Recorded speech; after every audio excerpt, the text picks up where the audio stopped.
첫째 달에 이스라엘 자손 곧 온 회중이 신광야에 이르러 백성이 가스대에 이르더니 밀리암이 거기서 죽음에 거기에 장사되니라. 회중이 물이 없으므로 모세와 아론에게로 모여드니라.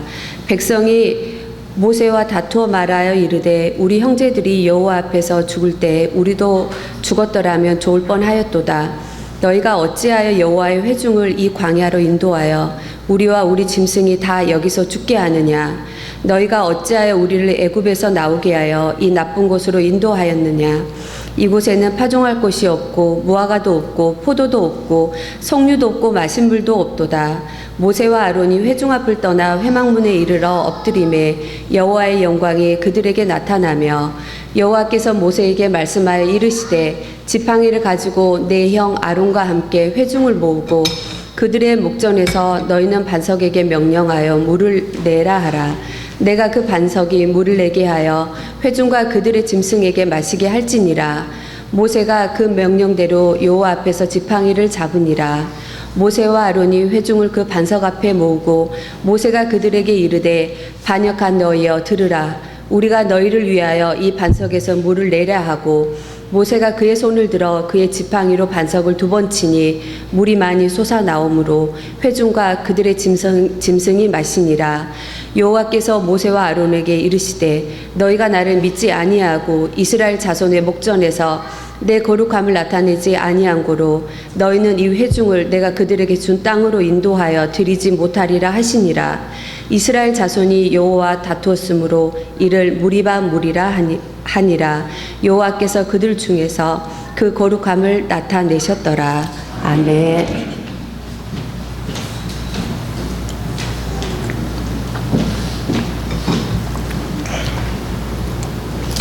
한 주 동안 사방에 있는 문을 열어 젖혀도 이렇게 좀처럼 해갈되지 않는 더위와 이렇게 견디느냐 힘드셨죠? 주중에 저도 아버지와 통화를 했는데 저희 아버지가 수십 년째 이렇게 건설 현장에서 일하시는데 이번 주 너무 더워서 그냥 오전에 일하고 도망쳤다 그러시더라고요. 그래서 오후까지 일하다가는 내가 쓰러지게 생겼더라 그래가지고 집에 오셨다고 하길래 잘하셨다 그랬습니다. 그래서 에어컨 틀어놓고 좀 푹 쉬시라고 그랬는데 아무튼 참 덥습니다. 그렇죠? 어딜 가도 덥습니다. 부산은 최저 기온이 28도였대요. 역사상 아무튼 기록을 찍었다고 하는데 아무튼 불볕더위가 계속되고 있습니다. 여러분 이렇게 제가 더위를 좀 대처하는 방법을 좀 알려드리겠습니다. 한 시인이 더위를 대처하는 방법을 가르쳐 주는데요. 아무리 더워도 덥다고 불평하지 않기로 했습니다. 차라리 땀을 많이 흘리며 내가 여름이 되기로 했습니다. 일하고 사랑하고 인내하고 용서하며 해 아래 피어나는 삶의 기쁨 속에 여름을 더욱 사랑하며 내가 여름이 되기로 했습니다. 이혜인 수녀 그 시인이 쓴 여름 단상이라는 시입니다. 이런 마음으로 좀 여름을 맞이하면 조금 더위를 좀 잘 이길 수 있겠죠. 그래도 덥죠. 자, 그럼 제가 정말 이 무더위를 잠시나마 잊게 해드리겠습니다. 오늘 설교는 짧습니다.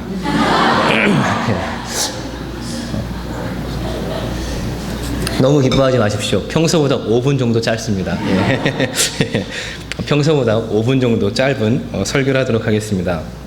지금 우리가 민수기 20장 1절에서 13절 말씀을 읽었는데 민수기는 총 36장으로 되어 있죠. 근데 민수기 20장부터 36장까지는 앞의 내용과 좀 구분이 되는데요. 이제 이스라엘 백성들이 광야에서 40년 생활을 거의 마무리하는 그런 끝나갈 무렵의 상황을 다루고 있습니다.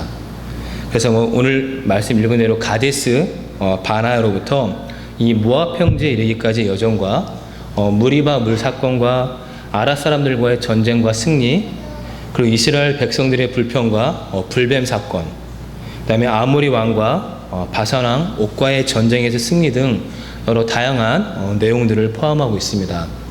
근데 특별히 오늘 본문인 민수기 20장은 이스라엘 백성이 이 가데스에 머무는 중에 물이 부족하여 이 갈증에 시달리자 모세와 아론을 원망하는 것과 그에 대한 하나님의 징벌에 대한 이야기입니다. 자, 여러분 가데스 하면 딱 떠오르는 사건이 하나가 있죠. 무슨 사건이 떠오르시죠? 가데스 하면 딱 떠오르는 게 가나안 정탐 사건이 딱 떠오르죠. 이제 이스라엘 백성들이 가데스 바네아에서 각 지파에서 정탐을 잘할 만한 그런 사람 한 명씩 뽑아서 12명을 이 가나안 땅에 정탐꾼으로 보냈습니다. 근데 그들이 돌아와서 한마디씩 하죠. 야, 그 땅 사람들은 키도 크고 기골도 장대하고 이 군사 조직도 잘 정비되어 있어서 우리같이 정말 힘도 없고 군사력도 약한 우리가 결코 그 가나안 땅을 들어갈 수 없다라는 그러한 보고를 10명의 정탐꾼이 했습니다. 자, 근데 그 보고를 들은 이스라엘 백성들이 두려웠죠. 그래서 모세와 아론을 죽이려고 했습니다. 그러면서 차라리 이집트로 돌아가자 하면서 하나님께 이렇게 불평과 불만을 늘어놓았던 것이죠. 그래서 하나님이 그때 얼마나 화가 나셨는지 이 정탐꾼들이 40일 동안 가나안 땅을 정탐했는데 이 40일을 1년으로 환산해서 너희들이 40년 동안 이 광야에서 떠돌이 생활을 할 것이다. 그리고 그 기간 동안에 이집트에서 나올 때 20살 이상 된 사람들은 다 죽는다. 라는 그러한 시련과 연단의 시간을 보내야 한다는 그러한 징벌을 받은 곳입니다. 근데 오늘 말씀을 보니까 이 40년 동안 이 광야를 떠돌던 이스라엘 백성들이 다시 그 아픈 추억이 있는 가데스에 도착을 했습니다. 근데 가데스에 도착을 했을 때 그들에게 큰 일이 생겼어요. 어떠한 일이 생겼느냐? 1절에 보니까 가데스에 머물더니 미리암이 거기서 죽었습니다. 자, 그러니까 모세의 누이이자 선지자였던 미리암이 죽었어요. 그러자 이스라엘 백성들에게 무슨 생각이 드느냐? 맞다. 하나님께서 40년 동안 이 광야 떠들이 생활하면서 여기서 다 죽는다 그랬지. 야, 이제 우리도 죽겠구나 하는 그러한 두려움이 이스라엘 백성들에게 생겼습니다. 그런데 그러한 두려움까지 있는데 거기에 더 기름을 붓는 일이 생겼는데 무슨 일이냐? 마실 물이 없는 거예요. 안 그래도 죽음에 대한 공포가 이제 두려움이 밀려오기 시작하는데 마실 물까지 없으니까 어떻게 했습니까? 당연히 그 책임을 누구에게 돌릴까요? 모세와 아론에게 돌리는 겁니다. 그래서 모세와 아론을 찾아가서 원망하는 거죠. 뭐라고 원망하느냐? 3절에 보니까 백성이 모세와 다투어 말하며 이르되 우리 형제들이 여호와 앞에서 죽을 때 우리도 죽었다라면 좋을 뻔했다라는 거죠. 그러니까 이 모세의 지도력에 반기를 들었다가 하나님 앞에서 죽임을 당한 고라 자손과 같이 죽었으면 좋을 뻔했다. 그래서 말하는 겁니다. 왜 어쩌자고 우리를 이 광야로 끌고 와서 여기서 죽게 하는 것이냐?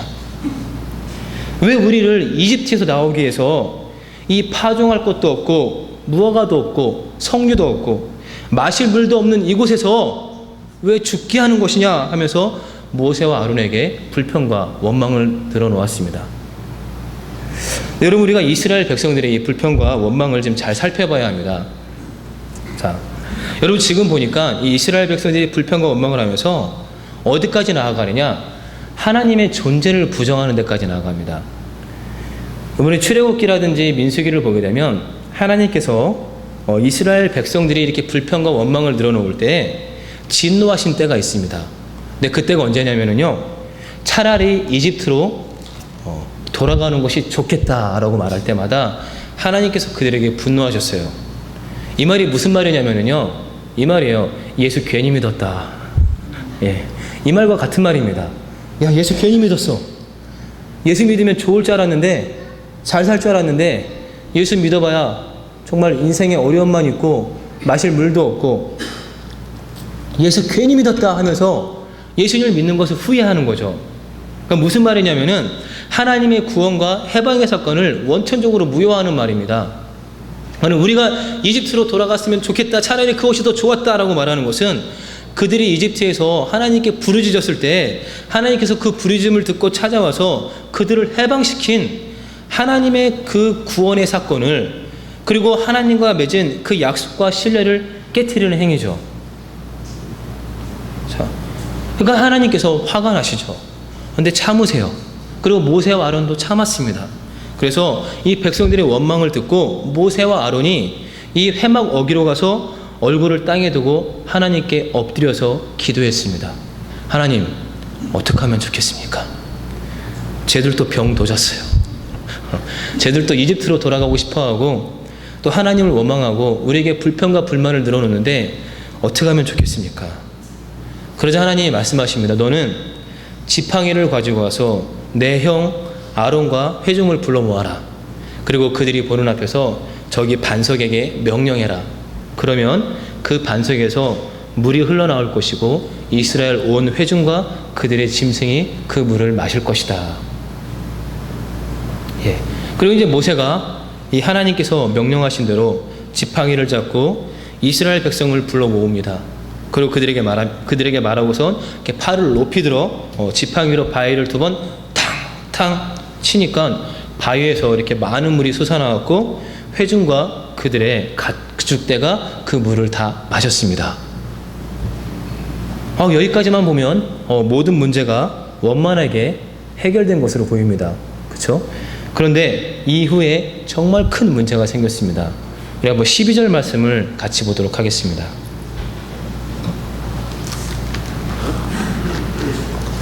12절입니다. 함께 읽겠습니다.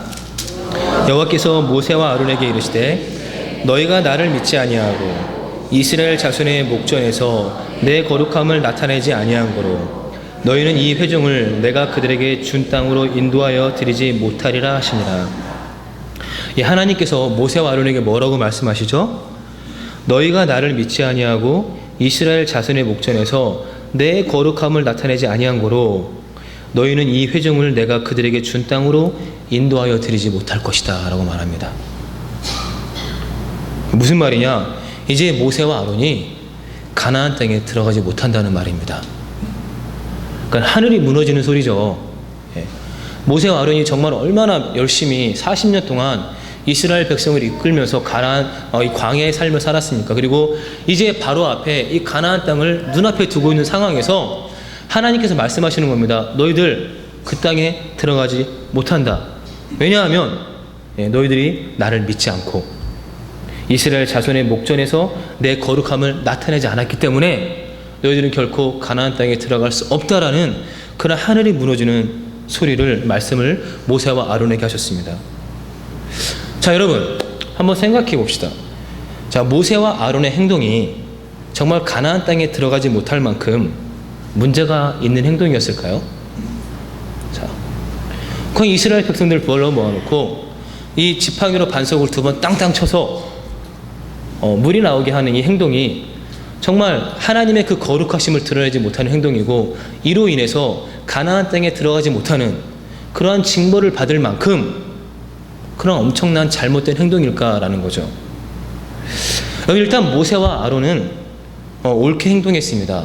자기들을 원망하는 백성들과의 다툼에 휘말리지 않고 하나님 앞에 나아가 엎드려 기도했습니다.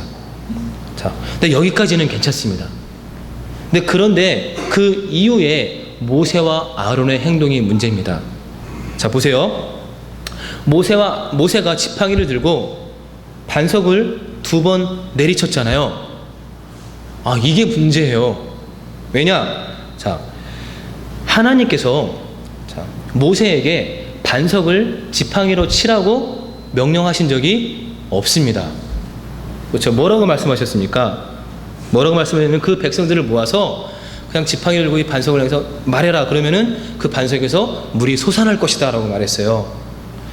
그런데 이 모세가 화가 나가지고 이 하나님의 말씀대로 하지 않고 자기 마음대로 지팡이로 바위를 2번 내리쳤습니다. 그런데 이것보다 더 큰 문제는요 10절에 나옵니다. 10절 우리 한번 10절 다시 한번 읽어보도록 하겠습니다. 모세와 아론이 회중을 그 반석 앞에 모으고 모세가 그들에게 이르되 반역한 너희여 들으라. 우리가 너희를 위하여 이 반석에서 물을 내려 하고. 여러분 여기에서 모세와 아론의 행동 말하는데 무엇이 문제일까요? 딱 한 단어예요. 한 단어가 이 모세와 아론의 그 마음을 그대로 표현하고 있습니다. 무슨 말일까요? 반역한. 반역한 너희여 들으라라는 겁니다. 그러니까 무슨 말이냐? 모세와 아론이요, 하나님의 백성을 반역자들이라고 부르는 겁니다. 예. 그러니까 모세가 정말 화가 나가지고 이스라엘 백성을 봤을 때, 야, 이 반역자들아, 들어라! 하면서 그들을 적으로 간주하는 거죠. 예. 근데 그 사람들은 적이 아니잖아요. 그러니까 무슨 말이냐면요, 요즘 날씨가 너무 더우니까 왜 가정용 전기요금에만 누진세가 붙잖아요. 그래서 너무 더워도 에어컨을 켜지도 못하고 전기요금 폭탄 무서워가지고 그냥 막 열대야가 계속돼도 그냥 선풍기 틀어놓고 뭐 몇 번씩 깨는 걸 반복하면서 견디잖아요. 그래서 전기요금을 조정하자라는 그 안을 내놓으니까 이 산자부에서 이렇게 말했죠. 하루에 에어컨을 4시간만 쓰면 요금 폭탄은 없습니다. 그 말했다가 참 많은 욕을 먹었습니다. 그러니까 무슨 말이냐? 국민들이 아프면 공감하지 못하는 거예요. 국민들이 이 무더위 속에서 전기요금 폭탄이 무서워서 에어컨도 켜지 못하고 열대야를 견디는 그 국민들의 어려움에, 그 고통에 공감하지 못하는 거예요. 예. 모세와 아론이 그랬다는 겁니다. 모세와 아론이 이 미리암의 죽음을 보면서 죽음의 두려움에 사로잡혀 있는 사람들. 그래서 물이 없어서 이제 우리가 이곳에서 죽을지도 모르겠다는 그 두려움에 빠진 백성들의 그 마음을 이해하지 못했어요. 그들의 아픔을 공감하지 못했습니다. 여러분들, 모세와 아론은 하나님의 말씀을 전하며 이스라엘 백성들이 가나안 땅으로 들어갈 수 있도록 인도하는 사람이지 하나님이 아니에요. 그런데 모세가 자기가 하나님인 것처럼 말하면서 백성들을 정죄하는 겁니다. 너희는 반역자다. 그러니까 물을 마시라가 아니라 너희는 반역자니까 물 처먹어라. 막 처먹든지 말든지 그냥 먹고 여기서 그냥 다 죽든지 말든지 니들 마음대로 살아라 라는 거죠. 그러면서 백성들을 적으로 간주했습니다. 이 말 한마디가 하나님의 마음을 정말 화나게 하는 거죠. 감히 네가 뭔데 나의 백성을 반역자로 정죄하느냐. 그러면서 감히 네가 뭔데 나의 말에 순종하지 않고 지팡이를 2번 내리쳐서 이 백성들에게 너의 분노 마음을 그대로 표현하느냐. 이렇게 분노하고 나의 백성을 적으로 반역자로 간주한 너희들, 모세와 아론 가나안 땅에 들어가지 못한다 라고 말해서 하나님이 그들에게 징벌하신 겁니다. 여러분, 모세와 아론의 말과 행동은 이 공동체에서 다툼이나 갈등이 생겼을 때 무엇을 조심해야 하는지 깨닫게 합니다. 제가 인터넷에서 한 만화를 봤습니다. 이 만화 제목이 의자에는 누가 앉아야 할까요?입니다. 자, 의자에는 누가 앉아야 할까요? 새 학기가 시작되어서 교실에 온 학생들이 깜짝 놀랐습니다. 학생이 30명인데 의자가 20개밖에 없어요. 자, 어떻게 하죠? 자, 학생이 난감한 거예요. 딱 30명이나 들어왔는데 앉을 의자가 20개밖에 없어요. 그러니까 이 문제를 놓고 학생들이 다투기 시작했습니다. 그래서 어떤 학생은 야, 먼저 오는 사람이 앉아야지. 순서대로 앉자. 또 다른 학생은 야, 몸이 약한 친구가 먼저 앉아야지. 또 다른 학생은 성적순으로 앉자. 뭐 또 다른 학생은 야, 우리 제비 뽑아서 그 제비 뽑아가지고 뽑기 해가지고 뽑힌 사람이 의자에 앉자 하면서 여러 의견이 나왔지만 문제를 해결할 수가 없는 거예요. 자, 아무리 뭐 생각을 하고 다투고 해도 이 문제를 해결할 수가 없어요. 자, 그럼 여러분이 묻겠습니다. 여러분, 학생은 30명인데 의자는 20개밖에 없습니다. 그러면 그 20개밖에 안 되는 의자에 누가 앉아야 될까요? 자, 누가 앉아야 될까요? 예, 답이 안 나오죠. 예. 그런데 이 작가는 말합니다. 자, 이런 질문을 하는 것 자체가 잘못된 질문이라는 겁니다. 그 의자에 누가 앉아야 될까요? 라는 질문이 아니라 왜 의자가 부족한가를 생각해야 되는 거죠. 왜 학생은 30명인데 의자가 20개밖에 없을까? 왜 의자가 부족할까를 생각하면서 힘을 모아서 10개의 의자를 채울 수 있도록 노력하든지 아니면 부족한 의자를 채워달라고 학교에 요구해야 되는 거죠. 자, 보세요. 학생은 30명인데 의자는 20개밖에 없습니다. 누가 잘못한 거죠? 학교에서 잘못한 거죠. 이 잘못은 학교에 있습니다. 근데 누가 싸워요? 학생들이 싸워요. 학생들이 20개의 의자를 놓고 그 의자를 차지하기 위해서 서로 싸우는 겁니다. 그러면서 정작 본질은 잊어버리는 거죠. 이 잘못이 학교에 있다는 그 사실을 잊은 채 서로 치고받고 싸우면서 20개의 의자에 앉은 학생들은 야, 드디어 우리가 이 의자에 앉았다 라면서 즐거워하고, 의자에 앉지 못한 학생들은 패배자 의식을 갖게 되는 거죠. 근데 정작 잘못은 학교에 있는데, 이와 같다는 겁니다. 여러분, 교회에도 다툼과 갈등이 생길 때가 있죠. 자, 그럼 그때 어떻게 되느냐? 하나님이나 다른 사람을 원망하고 비방을 하기보다는 먼저 이 문제와 갈등의 근본적인 원인이 무엇일까? 어떻게 해야 이 갈등을 해결할 수 있을까를 놓고 함께 고민해야 합니다.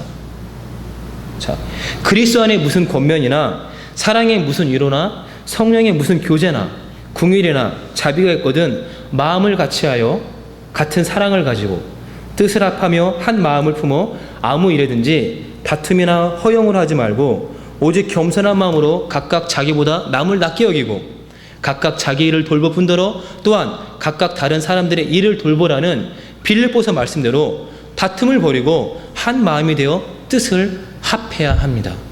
이게 다툼과 갈등을 극복할 수 있는 방법이죠.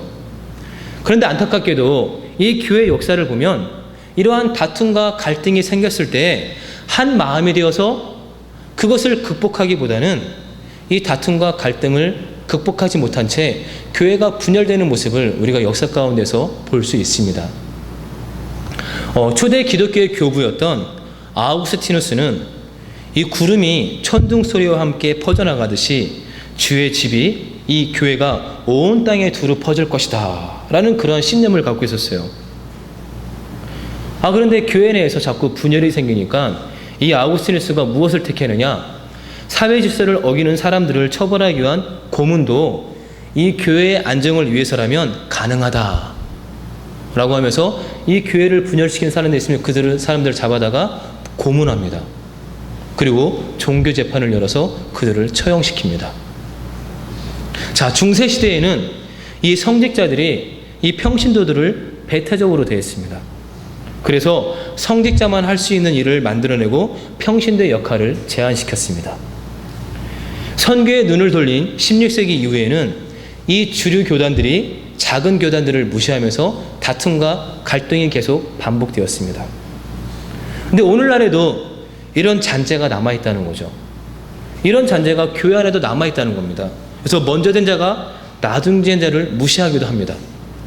또 갈등이 발생한 경우에도 자기 신념을 내세우며 타협하지 않습니다. 성경은 분명히 교회의 주인이 예수 그리스도이고 교회 안의 모든 구성원은 주를 섬기는 사역자일 뿐이라고 말하는데, 주님을 섬기기 위해 세워진 사역자들이 자신의 위치를 떠나 주인 노릇을 하려고 하면서 갈등이 생기기도 합니다. 그리고 아파하는 이들과 그 아파함에 공감하기보다는 거리두기에 익숙한 삶을 우리들이 살아가고 있습니다. 근데 문제는 그런 순간에도 자신이 이 교회 공동체에 해를 입히고 있음을 알지 못한다는 사실이죠. 여러분, 교회는 예수 그리스도의 몸이죠. 우리는 그 몸을 이루어가는 지체들이죠. 여러분, 이거 정말 잘 알고 계시죠? 그런데 예수 그리스도의 몸으로서 교회는 완전하지만 그 교회를 이루어가고 있는, 구성하고 있는 우리들은 아직 불완전하기 때문에 끊임없이 다툼과 갈등이 생깁니다. 그런데 교회는요, 이 다툼과 갈등이 생겼을 때 자기를 낮추시고 십자가에 죽기까지 순종하신 예수님의 사랑으로 하나 되는 하나님 나라를 맛보는 곳이 되어야 합니다. 자, 누군가에게 자신을 평화의 선물로 주려는 마음이 있는 곳이 바로 교회라는 곳이죠. 자, 우리는 하나님 안에서 다른 의견이나 갈등을 함께 헤쳐나가야 할 믿음의 형제 자매이지 적이 아닙니다. 적이 아니에요. 나와 다른 생각을 하고 있다, 나와 다르다 라고 해서 그들을 우리가 적으로 간주해서는 안 됩니다. 여러분, 세상은 나와 다르다, 나와 다른 생각을 갖고 있다 하면은 적으로 간주해요. 그래서 그들을 제거시키려고 합니다. 하지만 교회는 세상의 원리와는 다르다는 겁니다. 자, 교회는요, 천사들도 현재 일도 장래 일도 그 밖에 어떤 피조물도 끊을 수 없는 예수 그리스도의 사랑으로 다름을 수용하고 이 다툼과 갈등을 극복해 나가야 하는 곳입니다. 자, 그럴 때 우리가 하나님 나라의 기쁨을 맛볼 수 있다는 것입니다. 여러분 명심하십시오. 우리가 앞으로 신앙생활 하면서 다툼과 갈등은 계속될 겁니다. 우리는 불완전하잖아요. 그래서 이 다툼과 갈등은 계속될 것이고 우리를 힘들게 할 것입니다. 하지만 그 상황 속에서 우리가 꼭 명심해야 할 것은 그들은 나의 적이 아니라 그들은 나의 형제 자매라는 겁니다. 예수 그리스도의 사랑으로 섬기고 함께 돌보아야 할 형제 자매라는 그 사실을 잊지 마십시오. 그리고 그 마음으로 우리가 함께 나아갈 때 다툼과 갈등을 극복하는 아름다운 교회를 이루어가게 될 것입니다. 우리 함께 찬양하겠습니다.